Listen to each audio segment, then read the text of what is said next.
बालासोर में रेल हादसा तो हो गया, लेकिन अब सच तलाशने की कवायद हो रही है। बालासोर हादसे के बाद टीवी9 पर बहनगा स्टेशन मैनेजर ने कहा है कि कोरोमंडल को सिग्नल देने वाले सिग्नल मैन का बयान आया है सामने।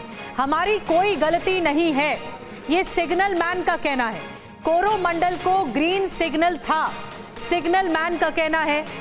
बहनगा स्टेशन पर सुबह से नॉर्मल ऑपरेशन दिखाई दे रहा है, यह भी मैनेजर का कहना है। तो कोरोमंडल को पहले से ही ग्रीन सिग्नल मिला था, ये स्टेशन मैनेजर का कहना है। उन्होंने क्या कुछ कहा है, इस हादसे को लेकर क्या कुछ कहा है टीवी9 पर, ये बड़ा खुलासा सुनिए। बहनगा रेलवे स्टेशन का कंट्रोल रूम एक बार फिर से शुरू हो गया है, ऑपरेशनल हो गया है। तस्वीर आपको एक्सक्लूसिव दिखाते हैं। आप देखिए, ये वो डैशबोर्ड है, यहाँ से पूरा जो रेलवे का सिस्टम होता है ट्रेन का, वो यहाँ से मॉनिटर किया जाता है, उसको कंट्रोल किया जाता है। किस ट्रेन को अपने सेक्शन में एंट्री देनी है, किस ट्रेन को जो है अपने सेक्शन में आने से पहले उसे रोक दिया जाता है। यहाँ पर आप देखिए, जो आप रेड बटन देख रहे हैं, रेड बटन और बीच का ये जो व्हाइट बटन है, उसके जरिए सिग्नल दिया जाता है कि रेलवे स्टेशन पर आने के लिए, ट्रैक पर आने के लिए उसे एक्सेस दिया जाता है। और जब ट्रेन पटरी पर आ जाती है तो यहाँ पर आप देखिए किस तरह से ये रेड लाइन हो जाती है। लेकिन जिस तरह से रेल दुर्घटना हुई उसको लेकर बहुत सारे सवाल खड़े हो रहे कि क्या कोई सिग्नल की समस्या थी या फिर दूसरी कोई और समस्या थी। उन तमाम चीज़ों की जांच जो है सीबीआई करेगी। सीबीआई को उस पूरे मामले की जांच शुरू करने की जिम्मेदारी दे दी गई है। यहाँ पर आप देखिए किस तरह से स्टेशन मैनेजर बैठे हैं, इस पूरे फंक्शन को ऑपरेट कर रहे हैं। और यहाँ पर जब कोई ट्रेन आती है, किसी ट्रेन का एक्सेस होता है, तो उसके बाद यहाँ पर कंट्रोल रूम के जरिए ही उन्हें जो है एक्सेस दिया जाता है। उन्हें उस चीज़ की इजाज़त होती है कि किस ट्रेन को अपने सेक्शन में एंट्री देनी है, किस ट्रेन को अपने सेक्शन में एंट्री नहीं देनी है। इन तमाम चीज़ों की जानकारी जो है यहाँ पर स्टेशन मैनेजर के जरिए, चूंकि यहाँ पर मॉनिटरिंग होता है। ये जो डैशबोर्ड सामने आप देख रहे हैं, ये तमाम वो रूट इस पर दिखाई देंगे बनगहा रेलवे स्टेशन का, जहाँ पर ट्रेनों का एक्सेस पता चलता है और उसी के जरिए ये चीज़ें होती है। सर, आप लोगों का ऑपरेशन फिर से शुरू हो गया है? अभी हाँ, नॉर्मल वही नॉर्मल हो गया है? हाँ, नॉर्मल मतलब चल रहा है काम। चल रही। सुबह से कितनी ट्रेनें गई सर? वो देखना होगा। फिर भी 8-10 ट्रेनें। मैं अभी आया, मैं बता नहीं पाऊँ, काउंट करूँ, मैं बिजी हूँ। सर, ये फंक्शन कैसे करता है? थोड़ा सा सर, ये फंक्शन कैसे करता है? काम एक थोड़ा 2 लाइन आप बता दीजिए। कैसे सिग्नल दिया जाता है वैसे जा रहा है जी। तो ये जो रेड सिग्नल है, ग्रीन सिग्नल है, वो कैसे ऑपरेट कर? रेड होने से गाड़ी नहीं जा पाएगा और ग्रीन होने से गाड़ी चलेगा। यहाँ से दिया जाता है सब सिग्नल। तो उस दिन रेड सिग्नल दिया गया था, क्या हुआ था उस दिन? रेड नहीं तो सिग्नल दिया गया था। सिग्नल दिया गया। ये तो फिर डिरेल होने की वजह से हादसा हुआ है? सिग्नल अभी इंक्वायरी हो रहा है, उसका क्या नतीजा निकलेगा वो तो पता चल जाएगा। यहाँ आप लोगों के कंट्रोल रूम की तरफ से कोई समस्या नहीं थी? ना, यहाँ तो कुछ समस्या नहीं था हमारी तरफ से।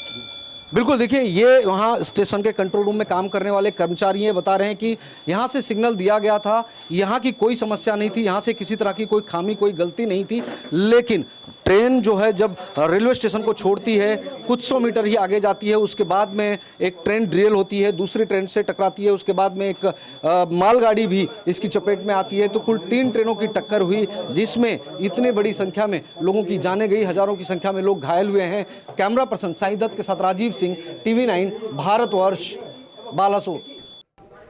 तो राजीव सिंह की आपने एक्सक्लूसिव रिपोर्ट देखी बहनगा रेलवे स्टेशन से, जहां पर हादसा हुआ। राजीव सिंह इस वक्त हमारे साथ लाइव जुड़ रहे हैं इसी रेलवे स्टेशन से। सिग्नल रूम में राजीव सिंह खुद मौजूद थे, उन्होंने सवाल किया। राजीव, मैं आपके पास आ रही हूं।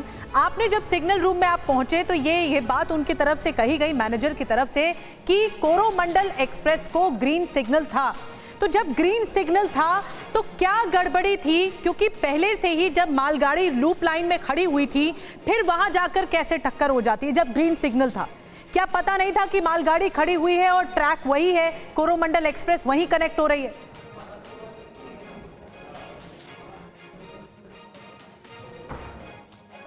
देखिए, इसमें कई सवाल अब निकलकर सामने आ रहे हैं। आपको 2 बात बताते हैं। अब सबसे पहले अश्विनी वैष्णव ने जो बयान दिया थी कि इंटरलॉकिंग सिस्टम में कुछ गड़बड़ी हो सकती है, उसकी जांच की जा रही है। और दूसरी बात, कल जब हमने बालेश्वर स्टेशन के स्टेशन मैनेजर का इंटरव्यू किया, चूंकि बालेश्वर डिस्ट्रिक्ट है, हेडक्वार्टर है रेलवे का, यहाँ पर जो जंक्शन है, वहाँ के कंट्रोल रूम्स के भी कंट्रोल रूम से जब हमने बात की थी तो उन्होंने भी यही कहा था कि सिग्नल दिया गया था, हमारी तरफ से कोई खामी नहीं थी, कोई गलती नहीं थी, ट्रेन रेलवे ट्रैक पर एक्सेस था इसलिए सिग्नल दिया गया, इसलिए ट्रेन स्टेशन से आगे बढ़ी। वही चीज आज यहाँ पर बहानगर रेलवे स्टेशन के कंट्रोल रूम में बैठे स्टेशन मैनेजर और सिग्नल देने वाले वो शख्स बता रहे हैं कि हमारी कोई गलती नहीं थी, हमने तो बाकायदा सही सिग्नल दिया था। अब सवाल ये होता है कि ट्रैक क्लियर था, सिग्नल दिया गया था, तो फिर गलती कहां से हुई? क्या ट्रेन डिरेल हुई, इस वजह से दुर्घटना हुई, या फिर ट्रैक में किसी तरह की कोई गलती थी, कोई खामी थी? और अगर ट्रैक में किसी तरह की कोई समस्या थी, या फिर ओवर स्पीडिंग थी, या ट्रैक से किसी तरह की कोई छेड़छाड़ की गई थी, ऐसे कई सवाल है जो निकलकर सामने आ रहे हैं। इंटरलॉकिंग की समस्या सामने आ रही है, ट्रैक में समस्या थी, या उससे किसी तरह की कोई छेड़छाड़ की गई थी। राजीव, बड़ा सवाल यही है कि आखिर गलती कहां हुई? जब सिग्नल डिपार्टमेंट ये कह रहा है कि हमें जो है ग्रीन सिग्नल मिला था तो हमारी कोई गलती नहीं है, तो गलती हुई कहां? ये सबसे बड़ा सवाल है इस हादसे के बाद।